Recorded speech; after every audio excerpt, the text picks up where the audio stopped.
A massive delivery of robots has arrived, automatic emergency braking has made it to AP2 hardware vehicles, and a PSA on escaping a powered-down Model X. Here are your Tesla tidbits for April 27th, 2017. We start today at Electrek, which tells us that the alien dreadnought is being built. Hundreds of KUKA robots have been delivered to Fremont and are ready for installation on the Model 3 assembly line.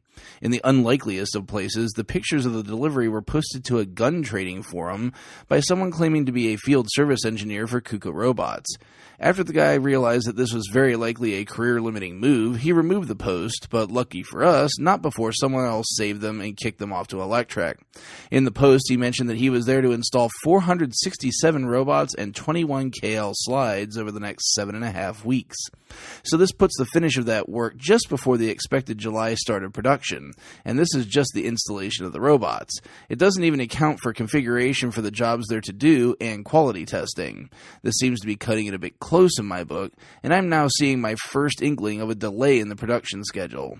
Having this installation go flawlessly that close to a deadline is pretty unlikely in my book.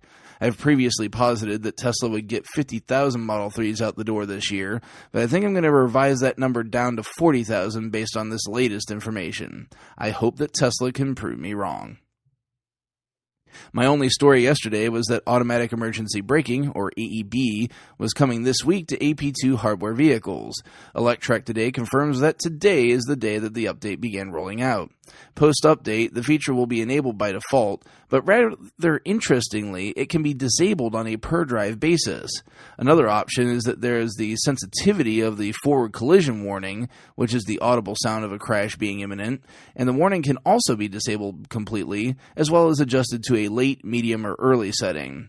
I'm rather baffled that these features can be disabled for any reason. I've reached out to Tesla PR for comment, and we'll see if I get one or not. This comes ironically the same day as Consumer Reports downgraded Tesla for not having the feature, which, as I've already mentioned, Tesla said Tuesday would be available this week. Seems like they have an itchy trigger finger over there.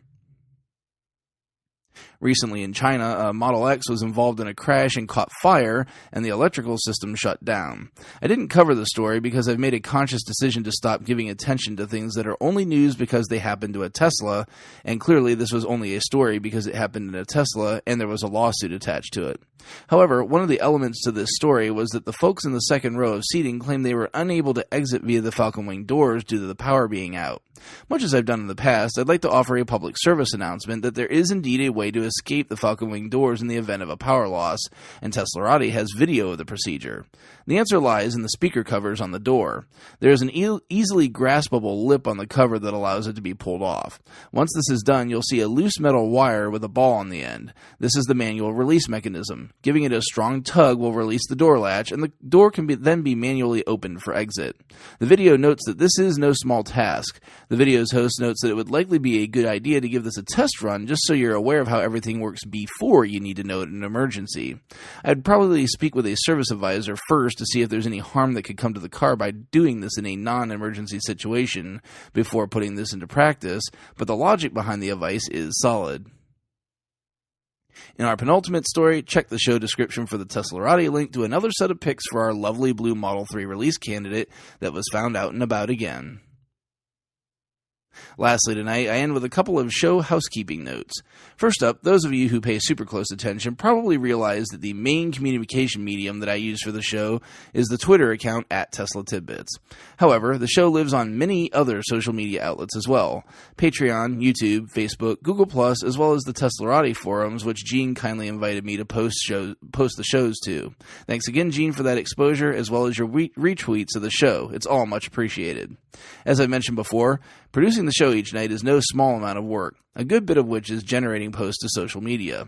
Most days I put 2 to 3 hours into creating, recording, and editing the show.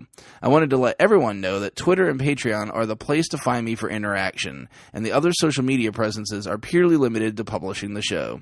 Being only one guy that already works a full-time job and has a family, trying to ensure every social media outlet has the same content is just not feasible. Secondly, I've had a couple of folks sign up on Patreon to support the show, but then select that they wanted no reward.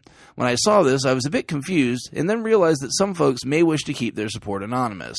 So if you're a Patreon supporter and you want your first-time call-out or your super patron call-outs, please make sure that you select that as your reward. I'll assume a refusal of the reward as a wish for an anonymity, which I completely respect and will honor. As always, thanks for your continued support.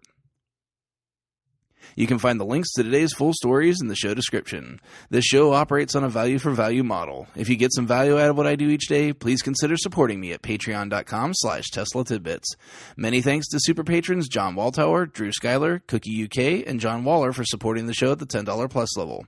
As I always say, if you have nothing extra to spare, no big deal. Feel free to support the show with your positive feedback and subscriptions on YouTube, Apple Podcasts, and other services across the internet.